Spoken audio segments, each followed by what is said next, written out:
Hello everybody, this is a Lamley Showcase. We're gonna dive a little deep today, taking on a topic that I have wanted to explore for a while. You see some of them here, Fast and Furious Premium by Hot Wheels. I've done all the showcases. I actually have every model released outside of a few repeats. We'll talk about that, of course, from the Fast and Furious Premium series. And while I'm not a huge fan of the Fast and Furious franchise, I don't have any real strong opinions about it, but it's not my cup of tea per se. I do find myself at times defending this series, as some of the comments that have come in on videos, on Instagram, so on and so forth, of like, will the series die already? Mattel's run out of creative ideas, blah, blah, blah. And so I was like, let's start something. Let's do a video today, a showcase on the Fast and Furious Premium models, and let's get you guys talking in the comments, because I want to know your opinions, good and bad, about this series. I'm going to offer my opinion about some things, and we're just going to see where this goes, because this is ultimately going to be a showcase of some of the releases. Anyway, I'll say this right out of the gate as we talk about this series. Mattel never tells me what to say. I know there's some people that will speculate, because he gets models sent to him or whatever, he can only say positive things. I've tried to be clear about my approach to what I do on the Lamley channel, and that is basically I will show new stuff because I know it's interesting for people to see, like new cases and new premium and stuff, but I tend to take the approach as a collector. I will only collect what I like, therefore I tend to talk about what I like more than just like, I'll talk about things that disappoint me, but if I hate something, I'm not necessarily going to feature it or whatever.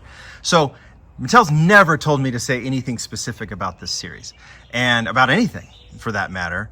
They do send them to me because I've got a very active, very interested audience who like to collect, and so that's why they want me showing this, because they want to get it in front of you. You're the reason I get these things to showcase. I'm not.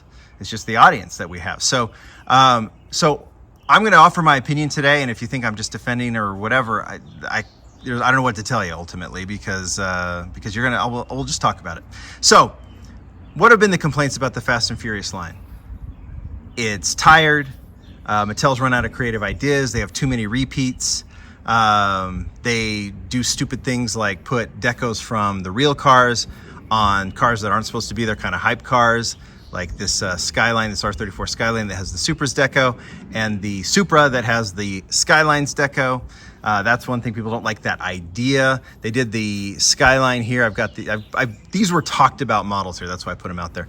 They put the classic Hakoska Skyline with this deco. They put the very hype-driven Liberty Walk Skyline with the Fast and Furious deco. You can see why they did it, right? But some people don't like that idea. I don't know if they think it's blasphemous that they did it, or they're just catering to the fans. They also have done, I don't know if there's any complaints here, but they've done repeats of, like, this casting just came out, second version of the S15. But this is very much, the S15 casting is already done, but they did a Fast and Furious, like, pure deco on it. These are just very popular models, so I just put them there. So we can talk about some of those things as we go. I understand the repeats. I understand people getting frustrated that a set of 5 has 4 repeats in it. I guess you could say, well, don't buy them. If you're a completist and you're feeling like you're having to buy repeats, I get it. But the first thing I'll say in Mattel's defense, well, in your defense, if you don't like the repeats, I understand why you don't. I don't get into them. I'm not interested if the car's an exact repeat. Even if there's some wheel switches, I might collect those just to feature here, but I don't necessarily, I'm not that interested in them. But in Mattel's defense, this license is probably incredibly expensive and needs to be utilized. And if you released a car, say 7, 8, 9, 10 years ago, that maybe a whole new slew of collectors never had a chance at, you would release it again, and because you'd want to take advantage of the cost it took to create that license. Now, sometimes you see something released and then released again 6 months later. I don't know if that's explainable, but re-releases, I don't see why we'd have a strong opinion about it. You just don't buy it, right? And then, I just don't see why it would bother someone that much. I guess, you know what I'm saying? I don't think there needs to be a strong opinion about repeats. That's number one. Number two, about the decos switching, I think they're so funny. I think they're clever. Some people think it's just a lack of creativity. I think it's them being bold. The fact that they got Universal to agree to this, doing these deco switches on these cars, I think is kind of funny. And people can complain as much as they want. Did you ever see this on the pegs? Hardly ever. Was this thing's already commanding over $100. This thing never stayed on the pegs. They were grabbed up so quickly that no matter how much people were complaining, they were snagging them. I've talked a lot, but those are the ones like those complaints. Fine, you don't like it, you definitely have every right to not like it, but to make you think that the line needs to be discontinued, that's I don't get it. I just don't think, I mean, I don't care much about these reverse decos, but I see why they did them, and the way these sold out explains why. Here's what I think is great about the Fast and Furious line, and this is where I want to showcase models, and I want to get your opinions. There's Edith. It's an expensive license. Mattel's putting a lot of money into it because it's worth it. And we have gotten so many new tools because of the Fast and Furious franchise and the Fast and Furious license that I want this thing to continue as long as it can.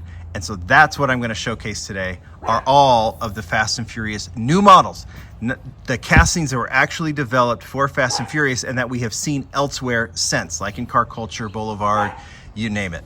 All right, we're going to walk through these models. We'll talk about them a little bit. This is going to make this video, which is already pretty long, even longer.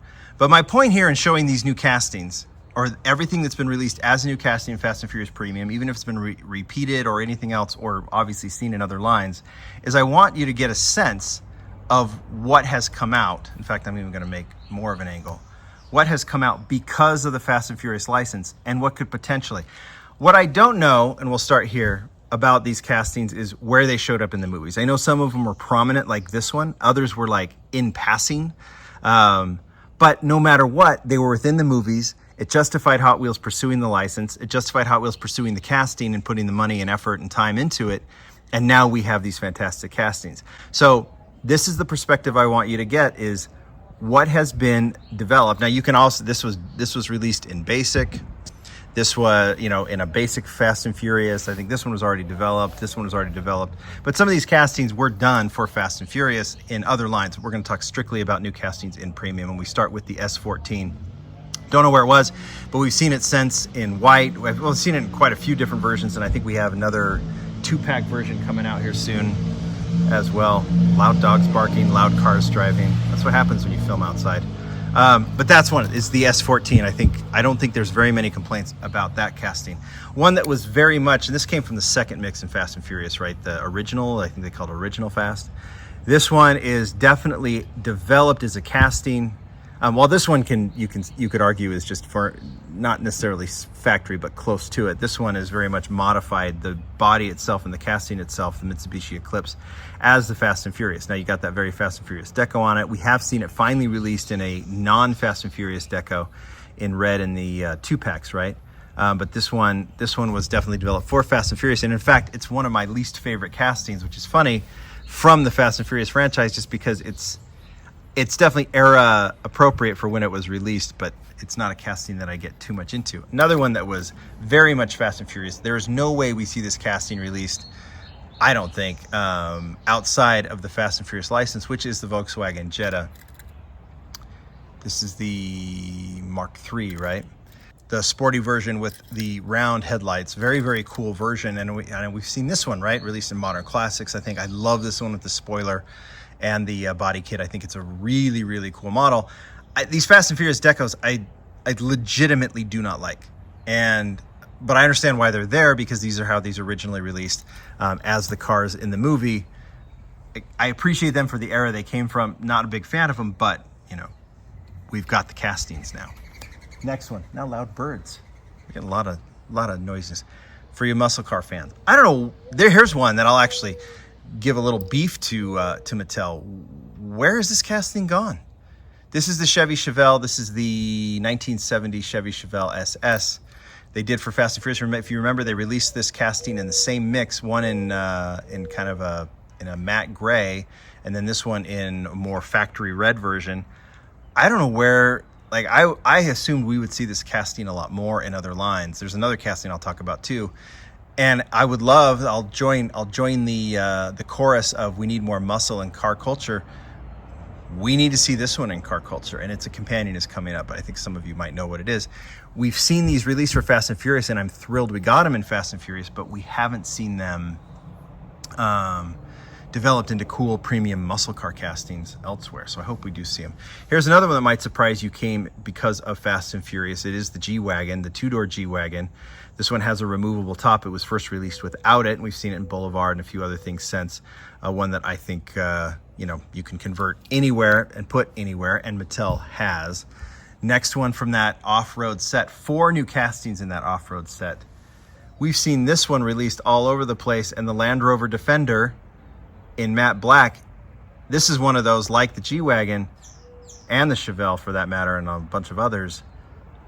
You don't have Fast and Furious branding on this, on the, without the package. You just have a very cool jet black Defender, and we've seen it released in so many cool decos ever since. I just think this thing is a tremendous casting and a tremendous version in jet black. Another very much Fast and Furious modified car, but I just love it. I love it. I mean, it's got history in the Fast and Furious franchise. It is the off-road 67 Camaro. I dig this casting so much. I love that, this is how it was replicated in the movie, right? It was in the factory stripes, but obviously very much modified for an off-road, jump out of an airplane, I think. And this is a casting that Hot Wheels, I think, can have fun with, and they have. We've seen it released in a couple different versions since, outside of the Fast and Furious deco. But I like this one, even though it was modified for Fast and Furious. I think it is fantastic as just a car in general. And the last one from that off-road set that I think is cool, but was a new casting, and another one that we have not seen released in anything else, but maybe we will soon, is the Humvee in this military. Was The Rock drove this one, maybe? I don't remember. But nice, cool military casting. One that I don't think, we haven't seen it anywhere else, that I don't know if we would see developed for any premium line other than Fast and Furious. So it's very cool that we have that one. All right, another very popular casting. I don't remember what the mix was, but do you remember that this Civic was developed for Fast and Furious? We've seen it in a million other places since. It is always one of the first things to fly from the shelves, no matter where it's released. But this Civic, the EG Civic, right, was released for Fast and Furious. And here's another one, right? Black hood, yellow body, could be anything. And I don't remember where this one was used in Fast and Furious, if it was prominent or not. Doesn't matter. We have this EG Civic casting, which is fantastic and very, very popular, and will be popular no matter where it's released. And we have it because of Fast and Furious. Same mix. We get this WRX. This one was done in white with white rims because it was in the snow scene, right? But we've seen this one released since with Subaru branding on it. Wasn't there a gray version released as well? Very, very cool casting that has a place in a million other places in the Hot Wheels line, and another Fast and Furious developed. We'll just keep going, right, on these, and you can see. I guess I don't have to make an argument like this was made for Fast. That's the whole point. This truck, we've seen it released. This is the Ford Lightning. Seen it in basic as well, done for Fast and Furious, but then released in other basic versions. Cool era of a truck that I don't think we see as well. Grand National, the older Grand National casting was a bit of a disaster. This one is the GNC, right? GNX, sorry. Dig this one. Doesn't have the weird hood that they had to kind of fool around with. It's just a cleaner version and a better proportion version, and this is a casting that needed to be in Hot Wheels. I know they did the old version, but this one is so much better, and we've seen it released in other lines as well, but I don't think anyone's going to ever beat that all black version because that's how you think of a Grand National.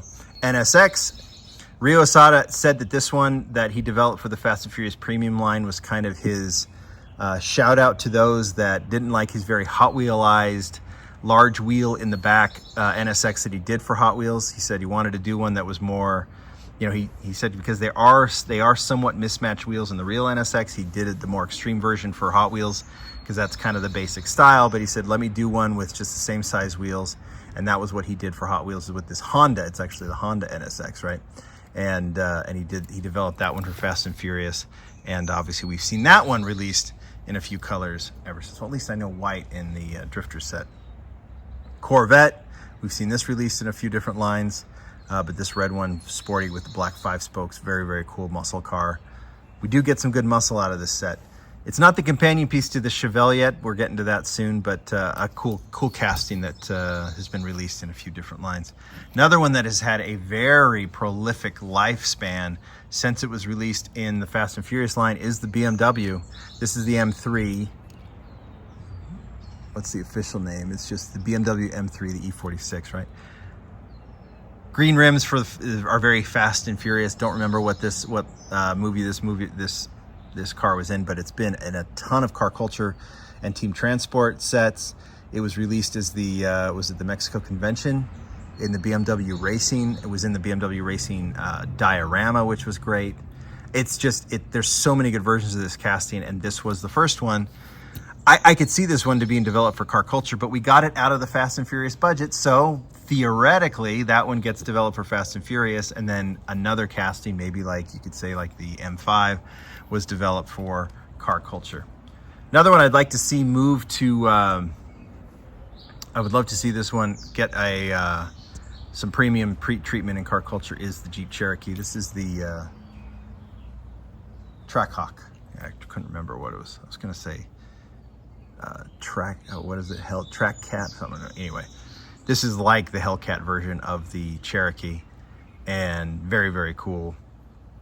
I don't know what you do with this one. I mean, you do some other colors of it, but I like this one. I guess I don't need any other versions of it, to be honest.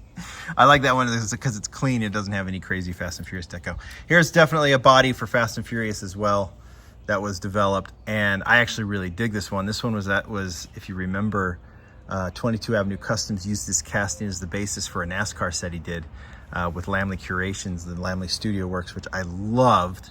And this wide body kit on the Dodge Charger is so unique and obviously made for Fast and Furious, but translated really well into a cool muscle car Hot Wheels casting. Really, really dig it. And another one that I would love to see, I mean, clean is, it can't get any cleaner than this with the Mopar stripe on the back and the gold rims or the copper rims. I just think that one is awesome, but I'd love to see them play with that maybe in some sort of like NASCAR fantasy racing or something like that. Lycan, I think we only know this from Fast and Furious. I don't know anyone who owns this car. Is it a one of one? But a lot of people wanted to see Hot Wheels do it. They finally did it. We've seen the Black Boulevard version, which is cool. Don't know if we need any more versions, but this one was developed for Fast and Furious. That one makes obviously a ton of sense. I mentioned the Chevelle has a muscle car companion that I want to see find its way into other car cultures or boulevard sets, and it's this one, the Nova. I actually said this was my premium model of the year when it was released a couple years ago. It's so clean. It's the best Nova casting they've done by a million miles. They've done some good ones, but this one in the factory colors with that kind of more standard factory stance, it's probably a little lower than the normal Nova. But this thing is so clean and so cool, and I'd love to see some vintage racing deco on this, or just like, you know, something like that. I really, really hope that this one gets the car culture treatment because it is such a brilliant casting, so beautiful, so wonderfully done, and one of my favorite Fast and Furious releases in general. Like with all this other stuff that I like the Civic, and I'll probably go through my favorite of these new castings, but that one is up there. Even though I wouldn't call myself a super passionate muscle car fan, I do dig that Nova a ton. Supra, the dental floss pick Supra. Once you see it, you can't unsee it. This one was developed for that. We've seen this one released in a bunch of different versions since then, and I'm sure we'll just see it released in a lot more. But that one was the return of Han, right? Dodge Charger Hellcat. Are they calling it the Hellcat? Yeah, they do call it the Hellcat. And in this, for Fast and Furious, I think there might have been a basic version of this, or it was converted to basic in Fast and Furious, but it has stayed there. And then we had a second version released in one of the car culture mixes. But yeah, this kind of muscly, wide-bodied Dodge Charger Hellcat, just another one that just would be cool in a muscle set. I mean, you could build a car culture muscle set so easily. Chevelle, you could put that Charger in there, the Hellcat, the Nova, Corvette. I mean, there's a million. In some ways, you could even say that Jeep is a muscle car. Maybe that's blasphemous. I don't know. This was already a casting, but it was modified for Fast and Furious, so I put it in there. Maybe I didn't need to. it's fine. See, this is, you'll know when I'm not into something when I can't really talk about it. So this Jeep's nice, but it's premium. It was released. Porsche fans, we have had a Porsche released in the Fast and Furious line. This is the Cayman GT4. Just hit Boulevard in blue, right? And this white version, same thing, Fast Furious or not, it's just a really, really cool, pure white Cayman. No complaints on that one. I mean, and what's funny is like, the talk of this mix was that reverse deco, the super deco on the R34 Skyline. And yet everyone went and left this Porsche so they could get to the Skyline, which cracks me up because that Porsche is really, really cool. All right, two that some people have not liked this Integra, but you get this four-door Integra along with all the other, we got the RLC Integra. I think this one is hitting in a different deco. We're getting a repeat of this one, but I think it is hitting in a different deco in some sort of car culture mix. Do I have that right? I think I do. So this one is coming out, and I think we'll all enjoy seeing this one in a new line. But yeah, this is very much that Fast and Furious deco that we've seen from that era, but that's a casting that we have gotten. This one is probably the most disappointing of the Fast and Furious cars because it's built like an Infiniti. It's marked a Maxima, but the weird windows, the kind of embossed windows, it's just not a great casting. I would like to see the windows done differently. I don't know what they do, but and it'd be interesting to see this one badged as an Infiniti and put in car culture. I'd be curious about it. I don't know if I'd like it, but I'd be curious about it because this casting, I think it just confuses us, right? So I'll put that there. The last five. This has been a run of such good castings, and this has been at the height of where all this complaining has been going about repeats and dumb decos and everything else. And yet in this run of like the last 3 or 4 mixes where I've seen a lot, and again, I know most of you aren't complaining about it, but it does seem there's been a very, very loud group of voices about this. But look at this last run of 5 models that have come from the Fast and Furious line out of that Universal licensing budget that I'm very excited to see move into car culture. And even if they didn't, we have 5 very cool, clean versions of these castings that if we never saw them again, we got great representation. They don't have those like kind of goofy Fast and Furious decos on them. They just look cool. We'll start with the BMW.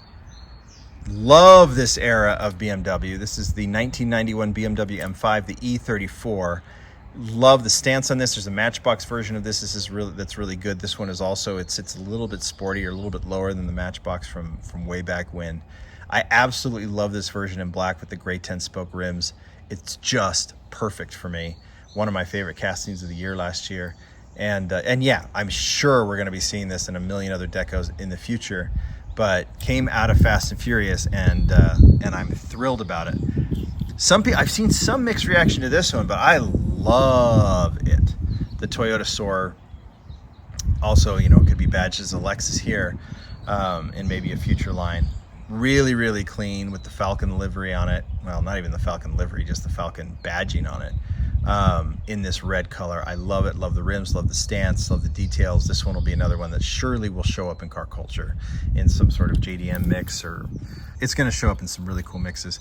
Then the mix that is just about to hit that I previewed a little bit ago is there were 3 new castings in this mix. Here's the Porsche, the big winged Porsche. This is the Porsche 911 Carrera RS 3.8. Wheels are okay on this one. I'm looking forward to some kind of larger wheels on this, I think. But undoubtedly, Porsche being as popular as it is, this will show up in all kinds of mixes here in the future. I wouldn't even be surprised if we see it this year. It's coming, right? But it's in that Fast and Furious mix. So that's the second new Porsche casting we get out of Fast and Furious. We get a very, very cool extended Land Cruiser, which really hasn't gotten the proper representation in Hot Wheels. Matchbox did a fantastic Land Cruiser, a classic Land Cruiser, and now Hot Wheels finally has matched it with a really, really nice version. And I love this version in red with the white roof and these chrome rims. Super, super cool, super, super clean version, and thrilled to have that one. I don't even know what movie it was in. I haven't seen the last Fast and Furious. What was it, the 11th one? I should probably watch it and see what cars actually were in that movie. And then what might be my favorite release in all of Fast and Furious. In fact, well, let me just show it and then I'll show you my favorites of the new castings. Is the Mercedes-Benz. This Mercedes, and again, who drove it? Oh no, I know who drove it. This was Jason Statham's character, right? And this is the car that wrecked Han, like killed Han, or didn't kill him, but made him vanish for a couple movies, right? Hit his RX-7, right? Right? I think I got that right. This is the Mercedes-Benz 500 SEL, the big boxy Mercedes. I just love it. I don't know if it's one we see from Hot Wheels otherwise, but it does play a significant role in the movies. It is a super clean version that doesn't need any Fast and Furious packaging or badging for me to be excited about. It's just a very cool Mercedes-Benz. It's got some little details on it that make it a little sportier, which I love. I just dig this casting to no end at all. If I picked out my favorites, well, let's do this. Let's just switch the camera over here to this little parking lot and I'll give you my 5 favorites. Mercedes-Benz is definitely one. The BMW is definitely one. There's some releases that I would non-new model releases that I would include as well, but we'll stay focused on the new models. Definitely put the GNX in there. I really like the Camaro. I like there's some others that I like, but I think just in terms of like the potential of these castings, Nova goes in. And it would come down to the BMW M5 or the M3, the Porsche 911, the Toyota Soarer, but I think I would put the Land Cruiser in as well as the 5 that I like the most of the new castings, but that could change anytime. You guys can give me your top 5 down there too, but I want to know, are you sick of the Fast and Furious line? Are you just super frustrated with the repeats? Are you really not into the little creative deco switches they do? Or do you just are like, fine, you're like me, keep it coming because we're getting some cool new models out of it. And do you think I'm a moron? Do you think I'm just defending Mattel? You can definitely say that if you want to, but I'm not. I just think it's a cool line because we're getting some really cool stuff out of it. That's why I keep these cars. I keep collecting them because I think it's a significant line from Hot Wheels. You guys tell me what you think. Long video. Hopefully you enjoyed it. More to come. Bye.